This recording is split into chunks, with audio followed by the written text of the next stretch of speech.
Natasha. Oh, that poem was beautiful. Let us bring up Grandmother Percy to receive this award, and I'll read the inscription.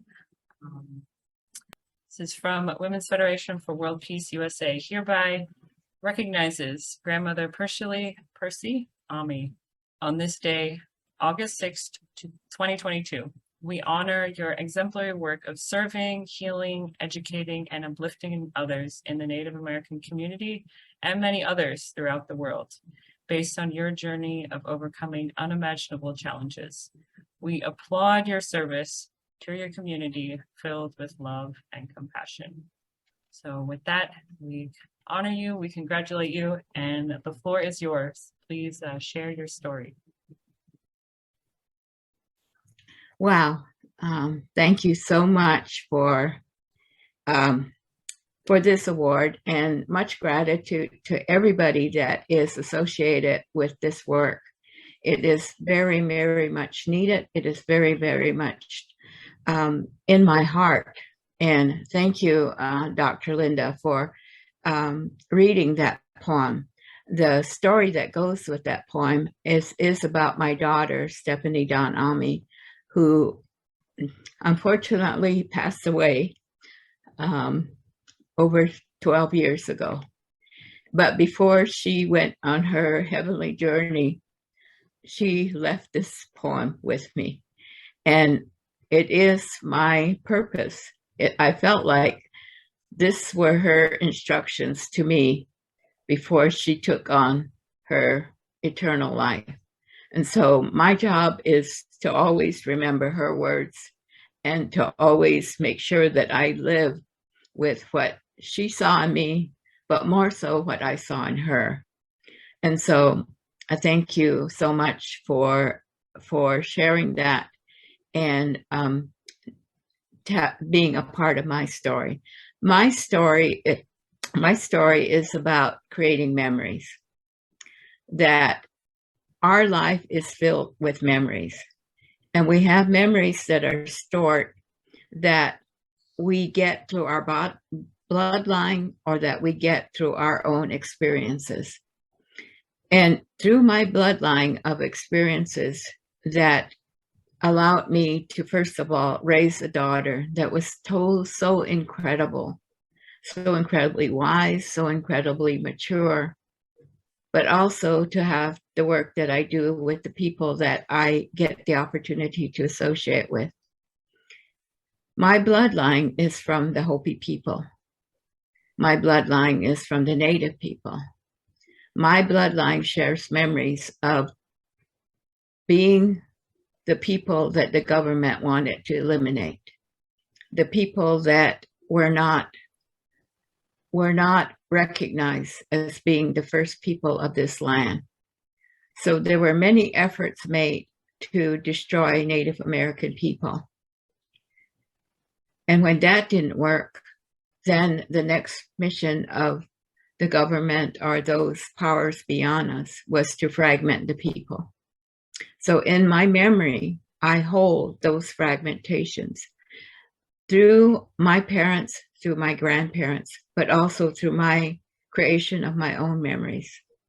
The boarding school years, the time when it was not popular to be Native, the saying was, the only good Indian is a dead Indian, or drunken Indians, or not even being recognized as citizens of the United States, and the wars that our people had to fight in, even though they were not recognized as citizens. So those are memories that are stored within me. And there are other memories that I carry that have built me into the person that I am. But one of the teachings that I have heard as I have traveled around the world is the teachings that says, when the grandmothers speak, then the world will begin to heal. And so that is my purpose in life, is to speak so that I can bring forward healing for people that are dealing not with just their bloodline memories, but the memories that are being created at this moment of time. And sometimes we take on the memories of others.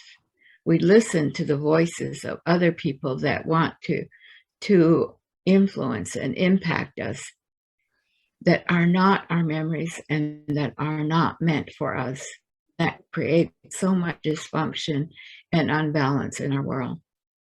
So for me, I knew I was born into a bloodline, the bloodline of being Hopi.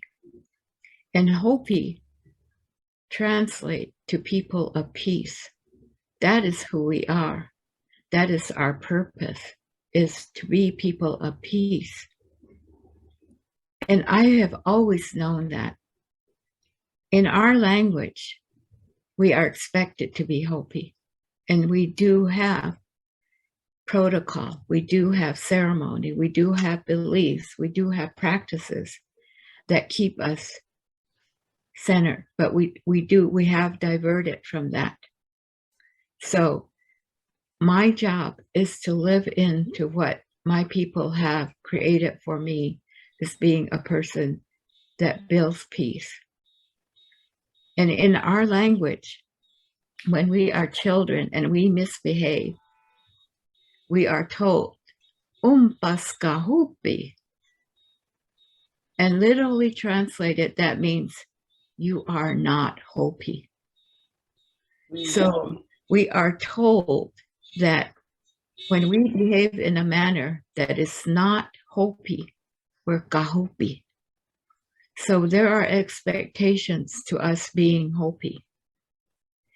And that's in total alignment with what this award represents and how I create that through the work that I do.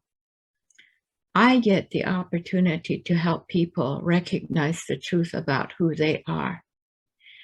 My job is not out so much in public.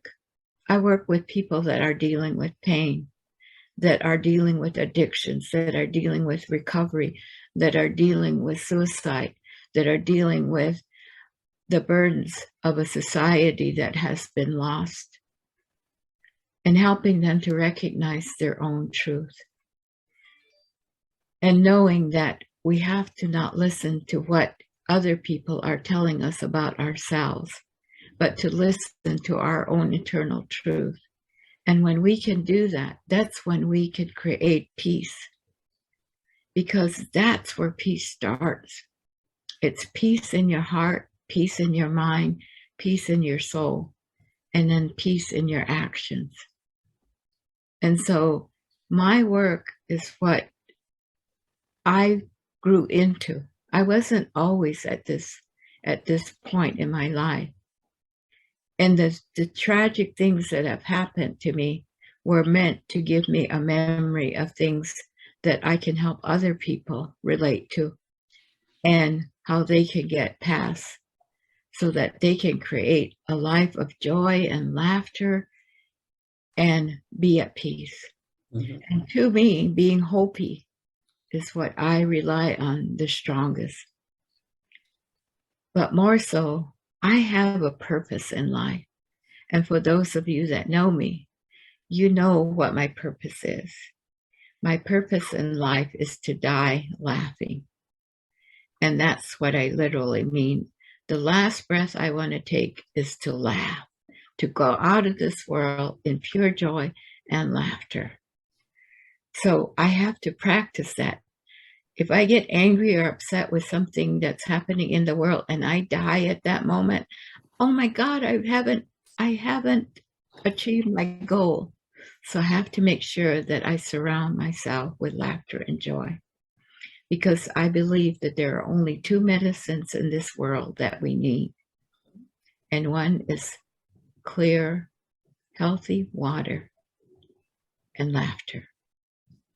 And so that is what I do to promote peace.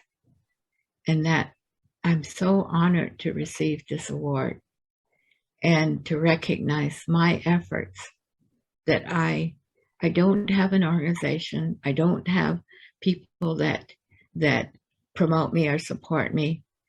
I do this work because I'm Hopi and I have an agreement with the Creator that I will go where I am called. but the Creator will take care of all my needs. And that's all I need to create peace.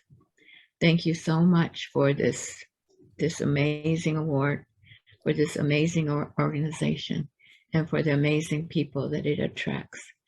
Esquali Kuna'a. I thank you. Thank you. Thank you so much, Grandmother Perci. You're truly a woman of peace, a grandmother of peace. It was very moving to hear your story and the story of the Hopi people. I feel there were many pearls of wisdom for us to take along, such as to have the goal of dying with laughter and to really live a peaceful life. Thank you so much for your wonderful wisdom and sharing with us today. And congratulations again for your award. The third lady that we would